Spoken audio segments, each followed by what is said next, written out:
যতই আসুক বৃষ্টি, যতই আসুক ঝড়, আমাদেরকে যেতে হবে ভোলেনাথের দরবার। Har Har Mahadev. So hello everyone, welcome back to my channel. সকাল সকাল আমরা ঘুম থেকে উঠে গেছি, তো আমরা এখন সকালের ব্রেকফাস্টটা দেখবো কোথায় পাওয়া যায়। কি দেখলাম, কয়লার খনি দেখেই ভাইপোর কথা মাথায় আসলো। আজ যদি সে থাকতো তাহলে তার ব্যবসাটা ঠিক ভালোই চলতো। তো গাইজ ফাইনালি বেলা 12টার পর এসে পৌঁছালাম আমরা বিলাসপুরে। তো গাইজ এখানে আমরা নামলাম, নেমে দেখছি কোথাও খাবার পাওয়া যায় কিনা। সকালের আমরা ব্রেকফাস্টে সেরকম কিছুই খেতে পাইনি, দেখি দুপুরে ভারী কিছু খাবার পাই কিনা। আর স্টেশনের খাবার আমাদের কিচ্ছু ভালো লাগে না। তো গাইজ হালকা বৃষ্টির পর দেখো কত সুন্দর রামধনু দেখা যাচ্ছে। তো গাইজ আমরা দুপুরে তেমন কিছু খাইনি, একটু বিস্কুট খেয়ে আমরা ছিলাম, দেখি রাতে কোনো কিছু ভালো কিছু পাই কিনা। রাতের মধ্যে আমরা নাগপুরে পৌঁছে যাবো, এখানে কিছু ঠিক পাবো। তো গাইজ খুব জোরই খিদা লেগে গেছিল, আর এদিকে দেখি ট্রেনটা হট করে গেল দাঁড়িয়ে, আর আমরাও গেলাম ফট করে নেমে একটু ভিডিও করে নিলাম। এই যে ভক্তরা সবাই দাঁড়িয়ে আছে, তো আমরা আর কিছুক্ষণ পর চলে আসলাম এই যে নাগপুর। দেখতে পাচ্ছ রাত্রি 9:13 বাজে। তো গাইজ এখানে আমরা দেখি কোনো ভালো কিছু খাবার তো নিশ্চয়ই পাবো, কারণ নাগপুর অনেক বড় প্ল্যাটফর্ম। আর গাইজ তোমরা যারা আজাদিন এক্সপ্রেসে আসবে, তোমরা অবশ্যই ফোনটাকে চার্জ দিয়ে নিয়ে আসবে, কারণ এরকম ট্রেন প্রথম দেখলাম যার ট্রেনে রাত 10টার পর চার্জিং হয় না। তো গাইজ আমরা এই যে খাবার নিয়ে চলে আসলাম ভেজ থালি, আমরা এখন খেয়ে দিয়ে ঘুমিয়ে পড়বো।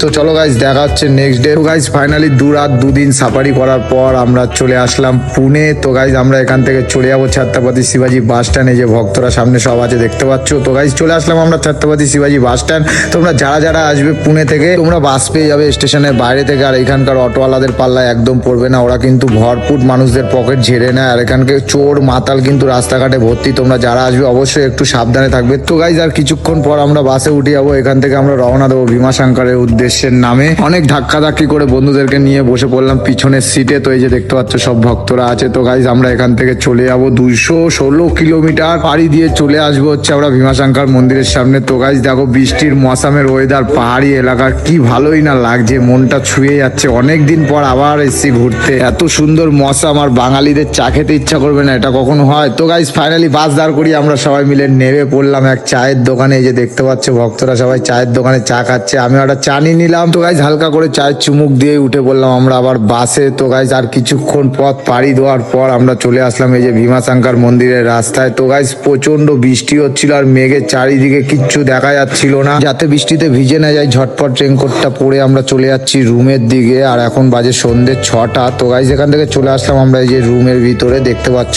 আর এই বাড়িটা হচ্ছে একটা ফ্যামিলি বাড়ি। তো আমরা এখানটা আসলাম, তো আমাদের ভাড়া পড়েছিল এই ঘরটার প্রায় 4000 টাকা। তো এখানে আমরা নিয়েছিলাম একটা সেপারেট রুম আর একটা হল ঘরের বেড। তো আমরা 7 জন ছিলাম। তো গাইজ চলে আসলাম আমরা এই যে রুমের ভিতরে। এই যে দেখো ঘরটা কিরকম তোমরা একবার বলো। আর এই যে সব ভক্তরা এখানে বসে আছে দেখতে পাচ্ছ, আর সারাক্ষণ বৃষ্টি হয়। গাইজ তোমরা যখনই আসবে এখানে শ্রাবণ মাসে কখনোই আসবে না। তো